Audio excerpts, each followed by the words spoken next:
Welcome to The Explainer. Today, we're diving into a really fascinating document, a briefing from someone calling themselves the super user.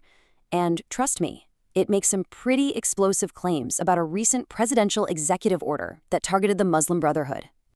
Okay, let's just jump right in with this quote because, wow, the author, the super user, is not pulling any punches. They're basically arguing that a major presidential decision wasn't about policy at all. It was a transaction. And that really is the question at the heart of this entire document, isn't it? The author isn't just critiquing one executive order, they're using it as a test case to question the very integrity of the office. So let's start by unpacking what the source claims actually happened behind the scenes.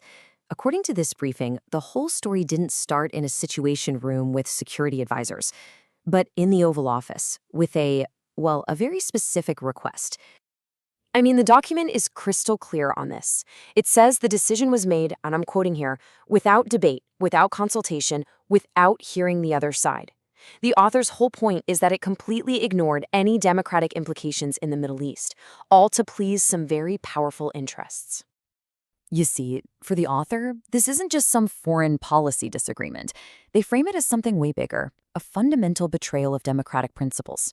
It's like sending a message to the world that a signature from the White House might just have a price tag. Okay, so after that really passionate opening, the document kind of shifts gears. It becomes this methodical super user briefing that breaks down exactly why, in the author's view, this was all a huge mistake, a cascade of failures, really. And here they are, the 5 core failures. It starts with who was in the room, and more importantly, who wasn't. Then it moves to what the author sees as a basic misunderstanding of the target itself.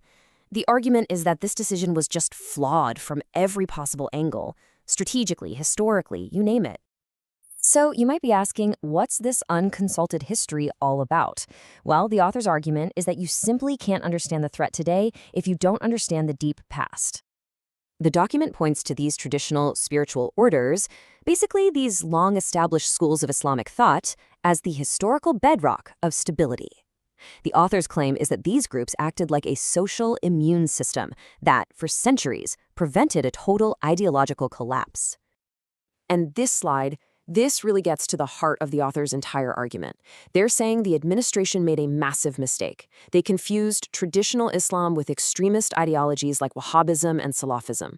So on one side, you have this classical tradition that the source says fostered stability, and on the other, you have a modern ideology that, according to the source, rejects that tradition and actually weaponizes scripture to justify violence.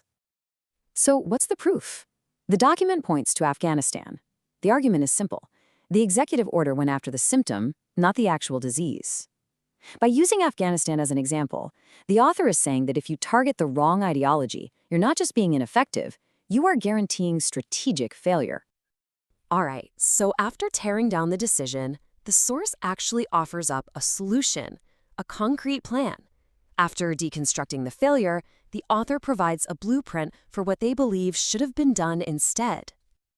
The document argues that, look, America's got the military might, it's got the intelligence agencies, but it's missing this, a sophisticated intellectual department that can actually navigate the theological and ideological roots of extremism. This, the author says, is the missing piece in American counterterrorism. So instead of that one big, blunt order, the super user lays out this two-pronged attack. It's way more surgical. The first order would focus on political reform, but the second one, that would be a direct strike against the ideologies the author says are the real problem, naming names like Wahhabism and Salafism and going after their support systems. Okay, so we've seen the scathing analysis and the detailed proposal, so what now? Well, the document doesn't just end with a critique. It concludes with an ultimatum. And notice, the author isn't just saying reverse the order. They're demanding a strategic correction, a brand new clarifying order that realigns American policy with what the source calls real counterterrorism, one based on intellectual leadership, not just brute force. It all comes down to this. The document presents a final, stark choice, framing this as a make-or-break moment for the president's legacy. And it boils down to 3 simple but absolutely monumental actions. First up, correct the mistake. The author says the president has to issue that new clarifying order. This isn't just about admitting you were wrong, it's about showing you have the capacity to listen and pivot to a better strategy. Second, build that counter-ideological architecture. The superuser argues this is the tool the US should have built right after 9/11. It's a way to finally fight the intellectual and theological battle, not just the military one. And finally, use this moment to prove that the initial charge that the executive pen was for sale was wrong. It's a chance to show, in the author's own words, that this president can be a listening leader, not an impulsive one, and secure a legacy of strategic foresight. The briefing ends on this powerful note. It's basically being presented as a permanent record, the blueprint that was offered, the path that could have been taken. And it leaves us all with a pretty thought-provoking question, right? In the halls of power, who actually gets to be heard? And what happens when the wrong advice is the only advice a leader seeks?